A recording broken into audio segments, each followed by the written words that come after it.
About 10 years ago, after participating in an after-school program at Chase Park House, Tom Pannone drove across the street to observe the house where one of his former students lived. He vented his frustrations about the troubling situation to his wife, as he had done many times before.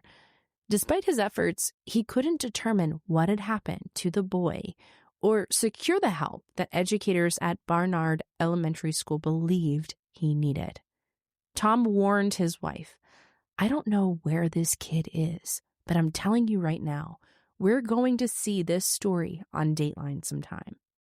When listening to Tom discuss the ominous signs he was haunted by back then, his frustration over the Connecticut Department of Children and Families' refusal to step in to save this young student who was so clearly suffering remains a powerful force that hasn't dimmed a bit since the boy was pulled out of school over a decade ago, effectively ending Tom's interactions with him.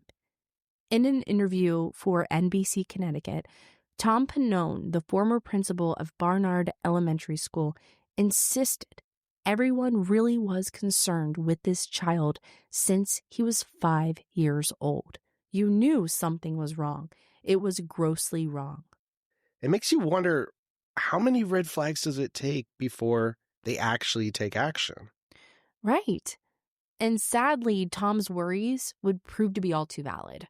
It would take years before Tom would find out what had happened to that 4th grade student he was so concerned about. But on February 17th of 2025, a house fire would finally prove to be the spark needed to bring the truth to light, exposing the horrors of a stepmother whose cruelty goes well beyond anything the writers of those fairy tales could imagine, and the complete failure of a system that should have stepped in to rescue this vulnerable boy decades ago. Hey, Crime Sat listeners. So today we are going to explore what happened to that young boy who inspired such concern and care among the staff at Barnard Elementary School, and how a house fire in Waterbury, Connecticut exposed the Sullivan family's darkest secrets. The victim in this case has yet to be named, and it's possible that his identity will never be released to the public. So we'll do our best to be clear about who we're referring to throughout today's episode, but we do apologize in advance for any confusion. My name's Ashley. And I'm Ricky. And, well, let's jump in.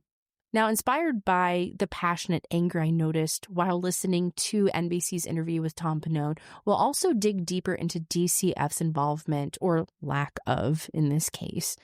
After all, Tom did state, quote, "In my 35 years, 13 as an administrator, DCF dropped the ball 99% of the time.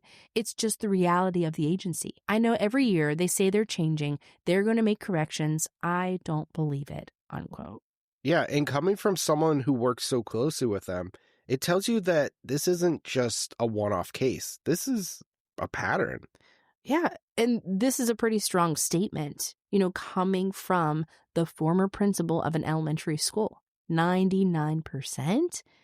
And it made me curious to know, does he have a reason to feel this way? Does the Connecticut Department of Children and Families truly have such a terrible track record, caring for those their sole job is to protect? Or was Tom exaggerating? I mean, could it have been his emotions heightened by his personal relationship with the victim? Yeah, it's really hard to say. So before we share the answers that we found while researching this case, please be advised that this episode does include discussions of child abuse, neglect, drug use, sexual abuse, and the deaths of several children. If any of these topics are sensitive for you, you may want to skip this episode and tune in next week instead. For now, we'll turn our attention back to the night a fire in Waterbury, Connecticut, exposed the decades-long horrors endured by the student Tom Pannone will never forget. On February 17th of 2025, a desperate 32-year-old man decided to risk it all to escape the nightmarish prison he had been trapped in. A room in an unassuming house that had become something like a cell in a dungeon for him. His key to freedom consisted of a lighter, hand sanitizer, and paper. His dangerous, desperate plan required the courage to accept the possibility of death by fire or smoke inhalation. But after years of abuse, starvation, and neglect, the severely malnourished man was willing to take his chances. And that just shows you how bad it actually was for him, because he literally had two choices: either stay in the house or burn to death. And he picked fire. Like, that is horrible. Yeah, it's beyond horrifying. Locked in a room, he had no way of escaping. I mean, think about that. He set his house on fire. His only chance of making it out alive depended on who would win the life-threatening race he had just started. It all came down to the Waterbury Fire Department versus the flames that the victim was trapped in. Either way, set free by flames, smoke, or hero, he was going to escape his torturous confinement. And it's crazy that this is what it took. I mean, no one was coming to save him. He literally had to save himself, even if it meant putting his own life in danger. Right. So it was 8:40 p.m. around that time. It was a Monday night. Waterbury firefighters and police officers, they raced to Kimberly Sullivan's house, responding to a call about a house fire. Kimberly evacuated the house, but her stepson remained trapped among the flames as firefighters worked to extinguish the fire. As the fire was brought under control, firefighters went into the house to find Kimberly's stepson, only to be confronted by something much more gruesome than the flames they had just battled. Among the smoke and the ashes was a weak, dirty, malnourished 32-year-old man with rotten teeth and matted hair. Standing at 5 feet 9 inches tall, he weighed only 68 pounds. Oh my God, 68 pounds at almost 6 feet tall? That's not neglect. That's just systematic long-term torture. Yeah, I mean, to put that into perspective, the average weight of a 10-year-old boy is 70 and a half pounds. Yeah, exactly. I mean, the healthy weight for a 32-year-old at like 6'2", I mean, that's something like 144 to 176 pounds. Right. Like, this is tiny, tiny. 68 pounds. So that means a literal child would have weighed more than him. Yeah. And then the DCF, the police, all these agencies, they miss that? Like, come on. It's truly unfathomable to me how anyone can torture another human in such a horrendous state, let alone how the victim even survived it. 68 pounds at almost 6 foot. Yet, even after being locked in a room that was set on fire and abused for decades, the victim made it out of that house alive. It was immediately clear that he had been saved from far more than just that fire that day. Right. This fire wasn't just about escaping. It was about being seen. I mean, he had been invisible for 20 years. Now, there was no ignoring what happened to him. It was probably the most shocking thing that some of these first responders have ever seen in their lives. I agree. Yeah. Now, despite suffering from the effects of smoke inhalation and exposure to the fire, the brave victim, he didn't waste any time in securing his freedom. He admitted to the first responders that he had started the fire in a desperate attempt to escape conditions that the Waterbury police chief would go on to describe as the worst treatment of humanity he has ever seen during his 33 years in law enforcement. The victim explained that he had been held captive in this house for about 20 years, starting when he was pulled out of school when he was only 11 years old, just about to start 5th grade. That's just insane to me. And like, when you really think about it, he was so young when this happened. And this is decades and decades of him growing up. I mean, there's generations of kids. They're growing up, they're graduating, all while he's locked in a room. He hasn't experienced anything. No. Like, people have lived almost their entire life. Like, most of the key milestones in life have been achieved, right? Yeah. Like, we've seen all these things, and he's just been locked in a room, ripped off of his entire life. Yeah. It's just cruel. And so the victim's statement launched the start of an investigation that would expose the truly sadistic treatment the young man had been subjected to throughout most of his life. Freed of the room he had been locked in for decades, Kimberly Sullivan's stepson could finally share his story. And what he'd have to say turned out to be utterly horrifying. Starting from when he was only 3 years old, Kimberly's stepson can remember sneaking out of his room at night in hopes of finding some leftover food or something to drink. They eventually caught on and resorted to locking the victim in his room at night. And 3 years old, let that sink in. I mean, most toddlers are learning their ABCs or they're playing with blocks. I mean, this kid was being deprived of basic necessities. Yeah, this level of cruelty is just beyond comprehension. And what he went through got so bad that he actually started to drink water from the toilet, and he started to dig through the trash for food. Jesus. The lock on his door became a permanent fixture, one that was upgraded throughout the years as the boy got older to keep him from finding a way to escape. It's like they weren't just abusing him. They were evolving their methods too, making sure that he couldn't get out, making sure that he had no chance at freedom. This wasn't just neglect. This was calculated control. Yeah, and by the time he started school, the effects of the abuse were so apparent that the staff at Barnard Elementary School, they quickly took notice. Tom Pannone, he still remembers the tiny kindergartner he met during his first year as a principal of the elementary school, and he described him as looking emaciated with no color to his face. And after noticing several concerning signs that something wasn't right with this child, such as catching the boy drinking toilet water or carrying around a disgusting lunchbox, stealing other students' food, clearly starving, Tom, he reached out to the boy's mother, a decision he now says was probably the worst thing he could have possibly done. And the child's mother always assured Tom that she would take care of it. Everything was fine. I mean, you have professionals, educators, people who genuinely care about kids, and they're all reporting their concerns, and yet the system still fails them. Every single time. Exactly, and we've seen this so many times before, too. Right. However, throughout the child's years of attending elementary school, the adults around him continued to notice these clear signs of abuse, realizing at some point that talking to the parents wasn't going to do anything. It wasn't going to fix anything.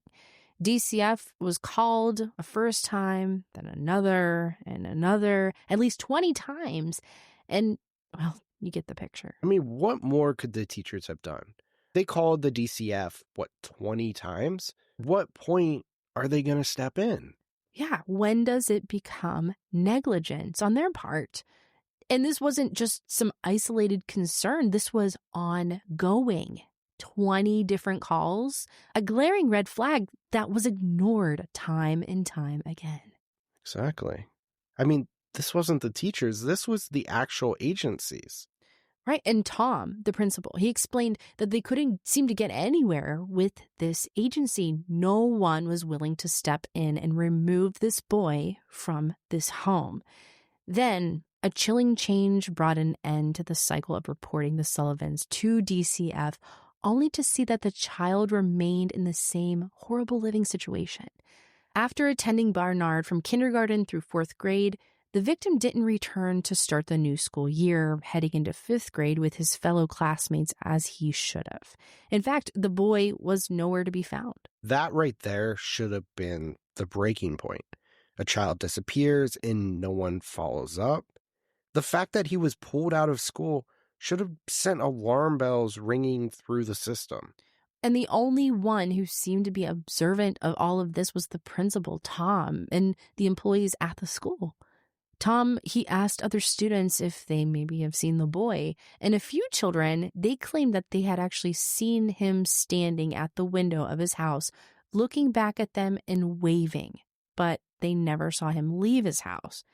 Now, at this point, Tom, he claims that his concerns for the child led him to reach out to the police department at least 2 or 3 times, if not more, for wellness checks. He insists that he gave statements explaining the many red flags he had noticed. Going so far as to follow up with the school Kimberly claimed her son was now attending to confirm that they had no record of the boy ever going to their school. Despite his frustration and the shared consensus of those at the elementary school that something was terribly wrong, it seems that none of the professionals they reached out to took their concerns seriously. That is until the boy was found 20 years later, now a 32-year-old man who had to risk death by fire just to escape confinement that the police chief would go on to describe as worse than the conditions of a jail cell. Apparently, after getting fed up with being reported to DCF several times, the Sullivans decided to take the 11-year-old boy out of school and keep him locked up, out of sight of anyone who might dare to ask any questions. He was deprived of the escape attending school once offered, and the boy's life just got significantly worse. Since being rescued from the fire and the House of Horrors, the victim has told investigators that Kimberly kept him locked up in an 8-by-9-foot room most of the time, only allowing him out to do chores. And these chores typically granted him anywhere between 15 minutes to 2 hours of a break from the room turned prison cell, which had no heat in the winter and also no air conditioner in the summer, before he was locked away again. His only true break came on the weekends when his father sometimes allowed him to watch TV or to help him with the yard work while his stepmother and sisters were gone. Yet, even that glimmer of mercy was stolen from him when his father died in January of 2024, having been wheelchair-bound leading up to his death. That's when the victim says that his days of captivity and abuse at the hands of Kimberly got even worse. He was given 2 sandwiches and 2 small bottles of water, which he also had to use along with newspapers to take care of his waste in lieu of a proper bathroom. No longer granted even a sliver of relief from his father, the victim was only let out for 1 minute a day to take the family's dog out to the backyard. Kimberly kept him locked in his room from anywhere between 22 to 24 hours a day. Wow. And he was terrified that Kimberly would further restrict what little food and time outside of his room that he was given if he upset her. The victim didn't dare even try to reach out to anyone for help. When talking about the hunger that plagued him, the victim said it was something he experienced all day, every day, my entire life. As horrific as his living conditions were, he did what he could do to make the most out of his grim situation. The victim bathed himself when he could, using clean water from a bottle he kept separate from the one he used as a makeshift urinal, though he wasn't given shampoo or soap to wash with. He kept track of time listening to the radio that was kept outside of his bedroom, his only real connection to the outside world. He also used a handful of books that he was given each year to his advantage. Despite having been pulled out of school before he could even attend 5th grade, he educated himself with these books and a dictionary. And Ricky, people like you and I, we read for fun or as a form of escapism. But this young man, he took this concept a step further. He explained to police that reading was how he knew hand sanitizer was flammable, which ultimately inspired his escape plan. Knowledge is power. And in this case, the victim used his self-taught skills, resourcefulness, cleverness, and courage to fight for freedom. It's actually super impressive. It is. Now, when discussing this case with reporters, the Waterbury police chief spoke about the importance of speaking up whenever anyone notices signs of abuse. He referred to the well-known motto, "If you see something, say something," and explained that investigators had spoken to many witnesses already, and though some had reported the signs of abuse they had seen, others hadn't. He added that sometimes it takes multiple calls from concerned citizens and visits from professionals before a child can be saved from an abusive household. Okay, that's great in theory, but the problem is people did speak up. They spoke up multiple times, and none of it mattered, right? Mm-mm. I mean, that's the real conversation we should be having. It's not about reporting, it's about accountability. Yeah. I mean, although you should say something, if you see something, but you're right. Because at the same time, why was nothing done? Exactly. Now, shortly after this lecture, a reporter pushed back on the police chief's statement, pointing out, quote, "In this situation, though, it seems like, according to the police report, his life became worse because someone reported it. And after that second DCF visit, his mother pulled him from school," unquote. Though clearly a bold statement, the police chief agreed that the reporter was correct, but went on to say that it's still best to report instances of abuse or suspected abuse to law enforcement. Now, of course, we wholeheartedly agree that everyone should report suspected cases of abuse to the authorities. Speaking up is essential for protecting the most vulnerable humans among us and keeping everyone safe. That's one of the reasons why we believe spreading awareness of these crimes is so important. However, similar to what you mentioned, Ricky, we also can't ignore the fact that people did speak up about the abuse they believed the boy was suffering through at the hands of his family. In fact, shortly before the police chief reminded the audience to speak up if they see signs of abuse, he admitted that the police department had been contacted twice about the Sullivan family. He explained that in 2005, DCFS requested a welfare check for the boy based on reports they had received. According to the police chief, officers went to the Sullivan house and determined that there was no cause for alarm, given that the home was clean and their conversation with the victim didn't indicate any reason to be concerned. Now, later that April, officers were called back to the house. This time, the Sullivans were the ones with a complaint.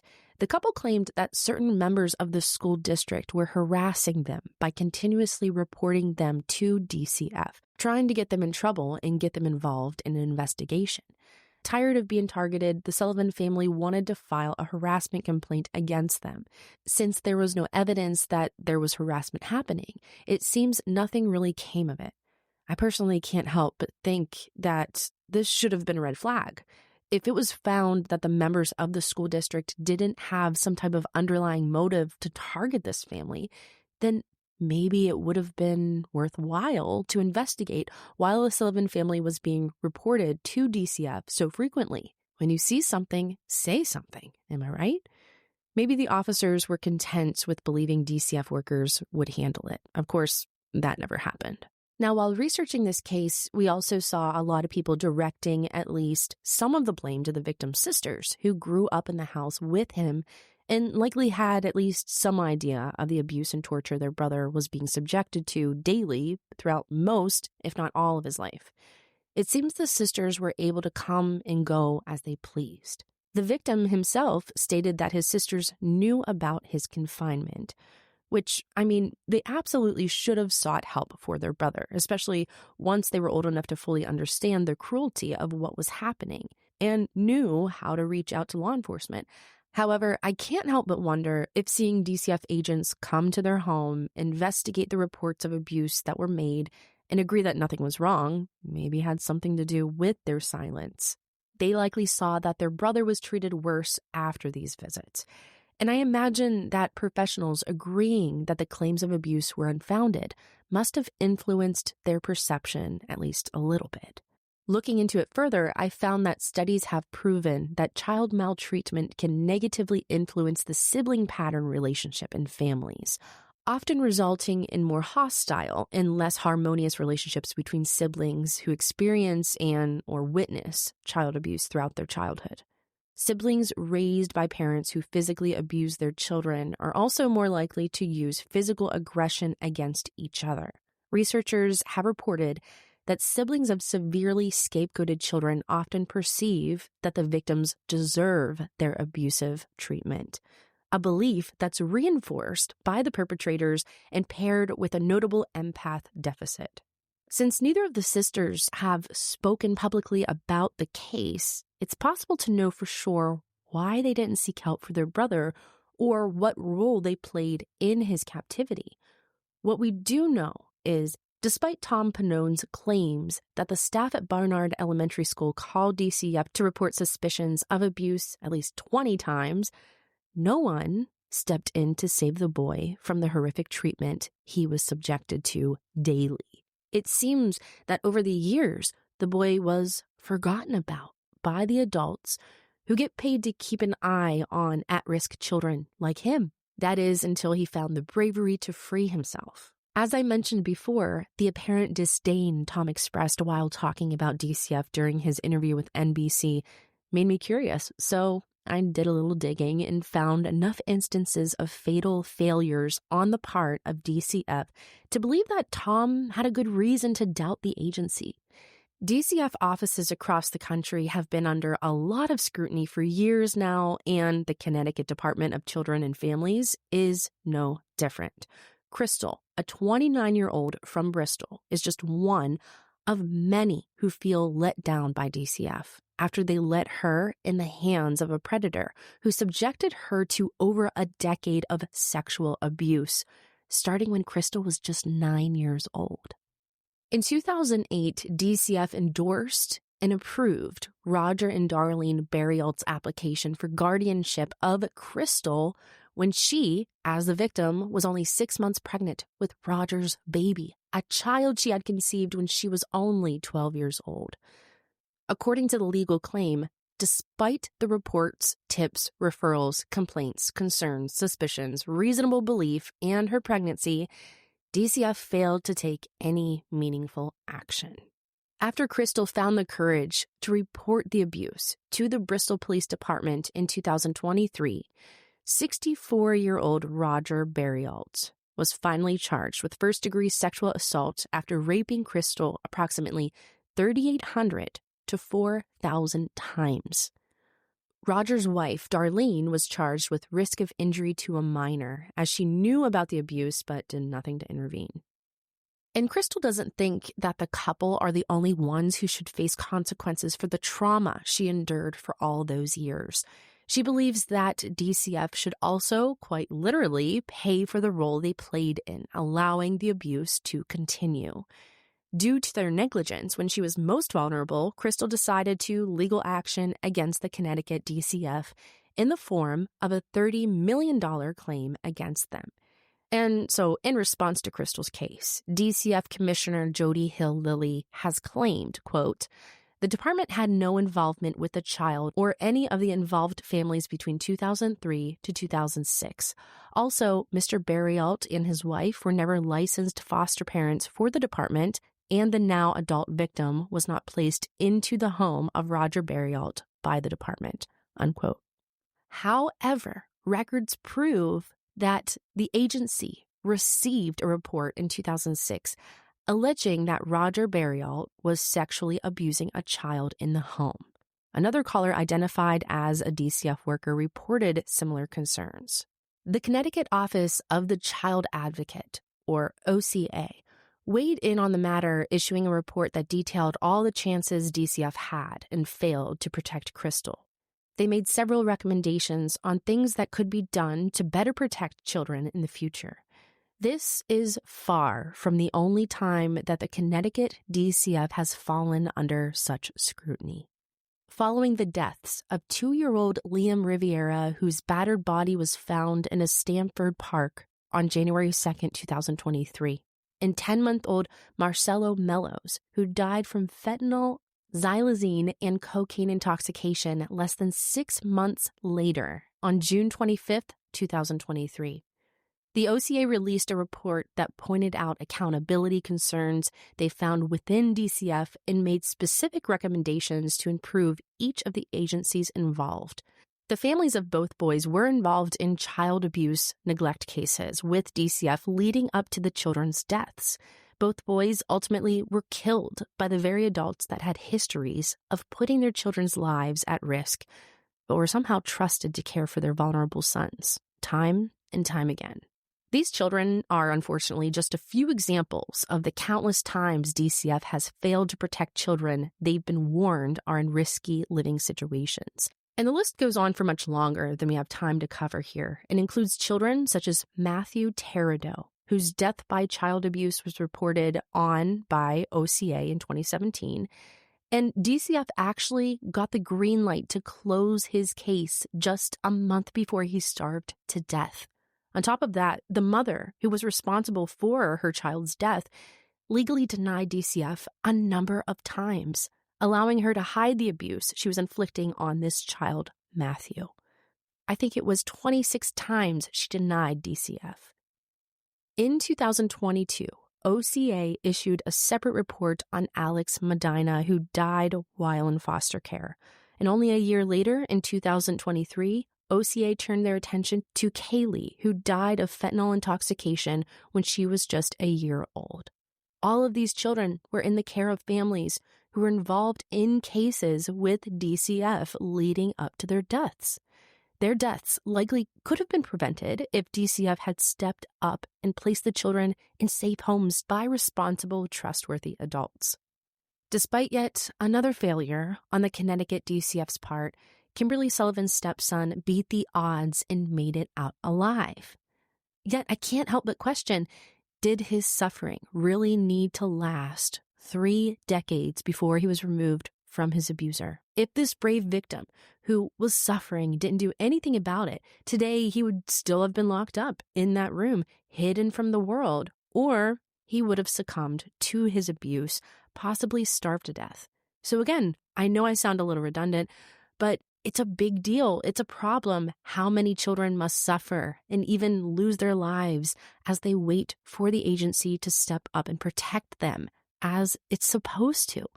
Who is really there to protect children from child abuse? So shifting our attention back to the Sullivan case, nothing can make up for the decades that the innocent boy, now a man, spent trapped in a torturous isolation. But we can find a sort of glowing hope for a future where a long-suffering victim is finally granted some version of justice and forever freedom. Following the fire, Kimberly Sullivan was arrested on Wednesday, March 12th of 2025 for the prolonged abuse, starvation, severe neglect, and inhumane treatment she inflicted on her stepson. Her bond was set at $300,000.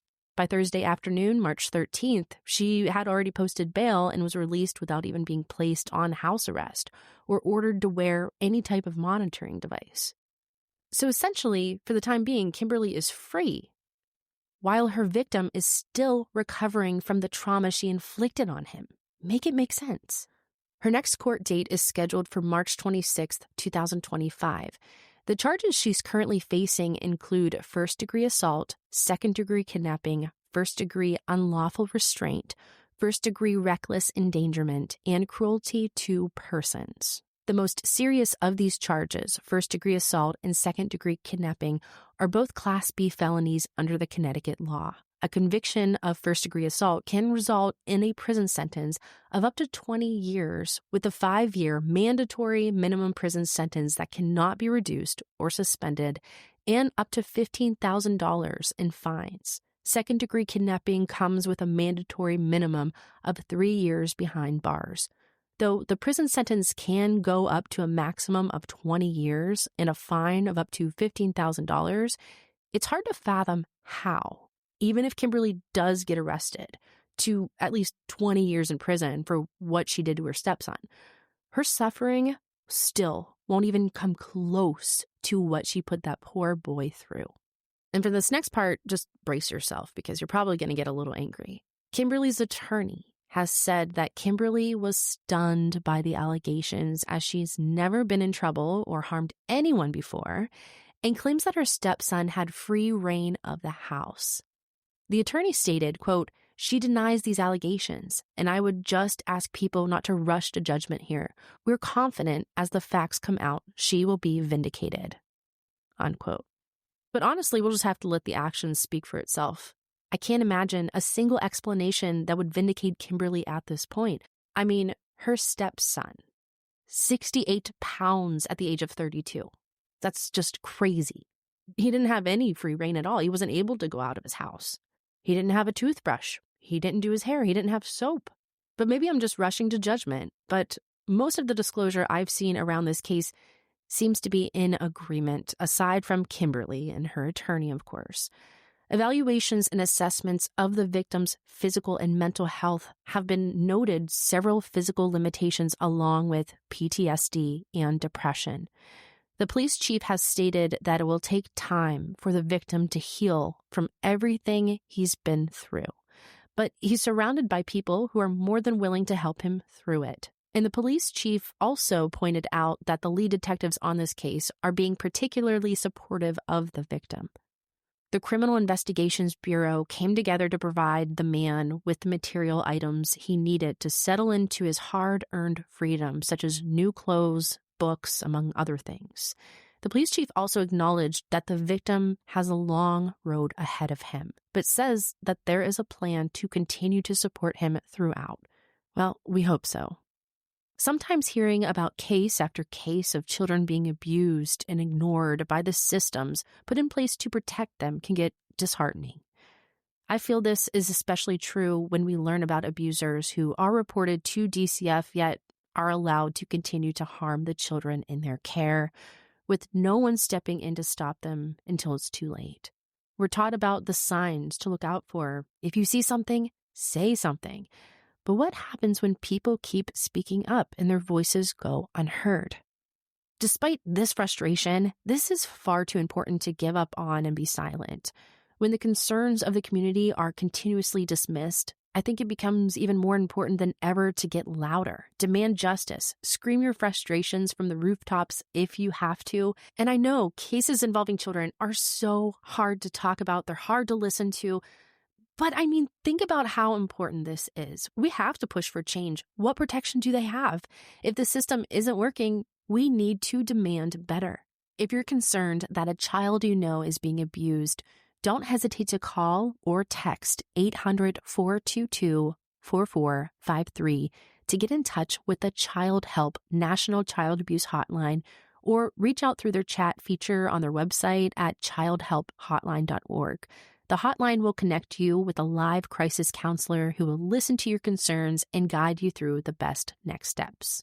And if you want to help carry on the important conversations being had about child abuse, DCF, and how to better protect vulnerable children who all too often fall through the cracks of society's safety nets, please share today's episode on social media to spread the word.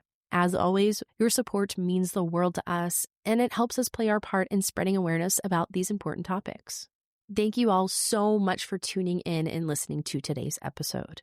This is something that Ricky and I are so passionate about, and we know today's case was a tough one, but we believe that's what makes it so important, and we appreciate you sticking with us through it. Stay safe, take care of yourselves, and, well, we'll catch you next week for another deep dive into the stories that need to be told.